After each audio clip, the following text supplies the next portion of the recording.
Hey everybody, it is Jason from the Texas Gun Vault 2, and today's video is going to be an up-and-coming projects video because I got two more firearms to review into the channel that had been lent to me, and these are going to come from a new person. His name is Charles. He's a local fan and subscriber to the channel, and I'm going to put fan in air quotes. Really nice guy. He contacted me and said, hey, I have some stuff you might be interested in shooting. And of course, the answer is yes for me always, because I like trying out everything because I love making content and I want to get the best information I can out to you guys if you like the type of content that I make, which is doing gun reviews from the perspective of an average gun guy. I'm not in the gun industry, as you guys know. I'm not a professional shooter. I don't do YouTube professionally. I'm just an average gun person. And I think, or I hope, I should say, that my reviews come from a point of view that most people can relate to, in that I have no stake in these reviews, and I enjoy them like I think many of you do. You guys either like to collect them or buy them, or you just see them on the gun store shelf or at the gun show and think, that'd be something really cool. I wonder if it's any good. And that's the perspective that I review it from. So let's go over the two awesome rifles that I have into the channel. Now these have been, I don't want to say upgraded, but I guess upgraded with some cool accessories. And Charles is going to message me with all that information, so when I review each rifle, I can tell you what has been changed out.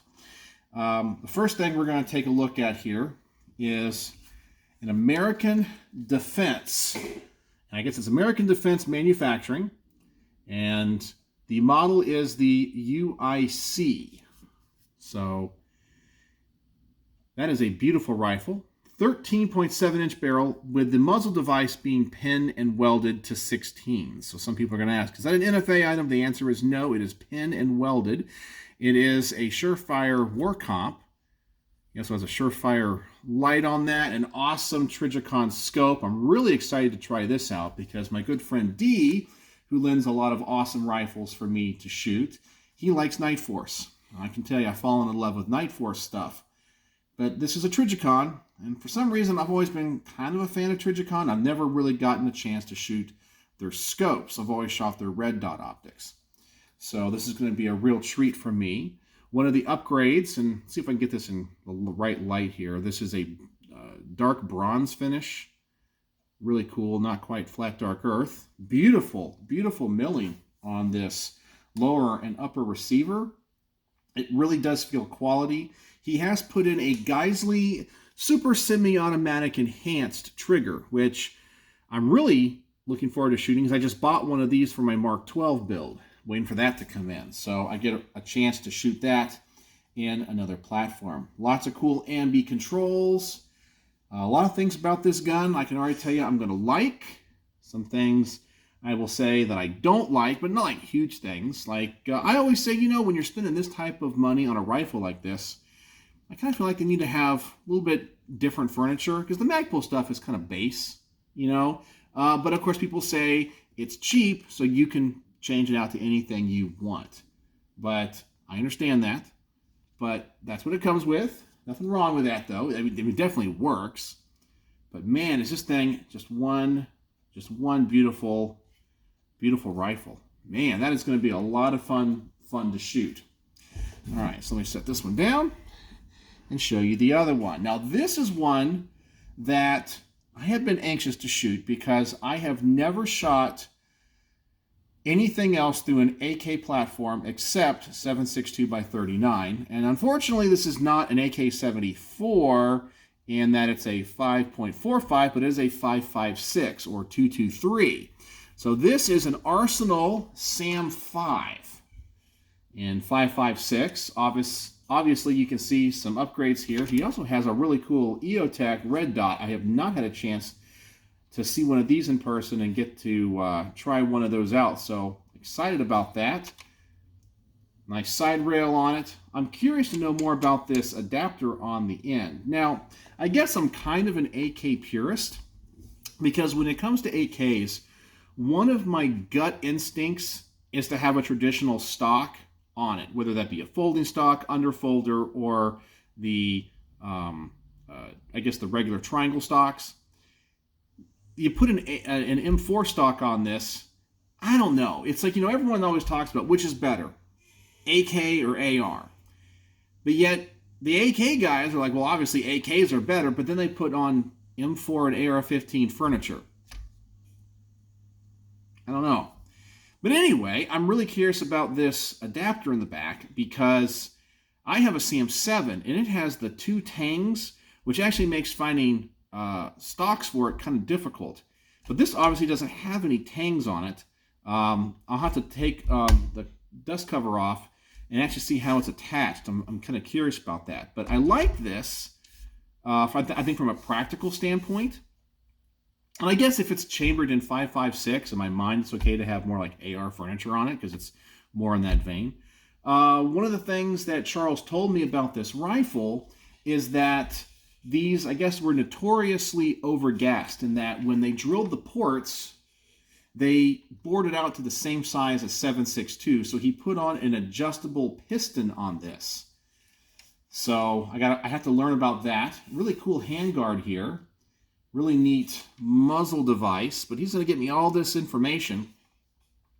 And he also upgraded the trigger in this. And let me tell you, the trigger in this is the ALG, I think he said it was the ALG Ultimate. And this thing is light. I mean, it is light. He says it's almost too light. So, if I try this thing out, I mean, it has like almost no take-up whatsoever. And that is light. There's like no staging on that trigger. He says you can shoot the thing fast. Man, it's like 1 pound. That is the lightest AK trigger I have ever felt. I think I like it a little bit heavier. Now, ALG makes some awesome AK triggers. I've put those in my personal AKs that I shoot all the time. So, but I haven't put in the Ultimate one. Man, that's light. Woo! That is light. So he said he recently put some rounds through all these to make sure they all work. So yeah, these are going to be some cool range reports. And I'll make sure, as I said, to put everything in the descriptions and talk about them in the video about what is different than the stock setup. But of course, I'll try to do like a review of the base firearm itself. But these are sweet. These are real sweet. And I'll say it again, and as I've said it 100 times, I am the most blessed person in GunTube. I mean, to have the people in my community that support me it's so humbling. It's so humbling because I'm just an average guy. Yeah, it's just, I don't think I do, the amazing work of other channels. I'm not polished like the other channels. It's literally me. I mean, I used to get a little bit of help with my thumbnails, but now I do the thumbnails myself.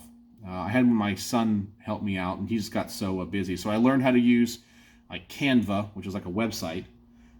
Everything is me, from the prep to the shooting. Well, I do have my wife that is my camera person, camera woman. And I appreciate that, obviously. But I have done things before with a tripod when she's either too busy or at times she has been feeling under the weather. So I have done that. But it's just me. I got my camera out here. I do all the audio. I do the video. I do the editing. I do the thumbnails. I do all the photography. I do the shooting. Yeah, I write the scripts. I call them scripts, but they're just bullet point scripts to talk about.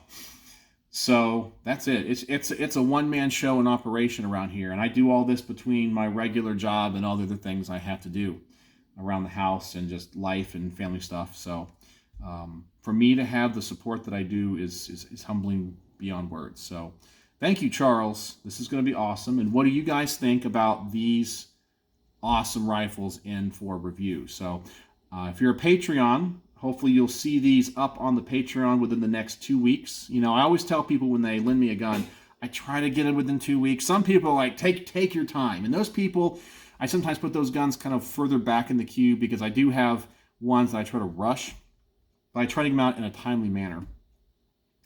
But yeah, I'm humbled and blessed beyond my wildest dreams. I really feel like I don't deserve any of this. So, but anyway, if you're a Patreon, you should see this hopefully within 2 weeks, and then they'll probably be out within the next month or so. On the, I'll put them somewhere in the upload queue, move some other things around. So anyway, that's what's going on. Upcoming projects here at the Texas Gun Vault. So let me know what you think. And as always, thanks for watching.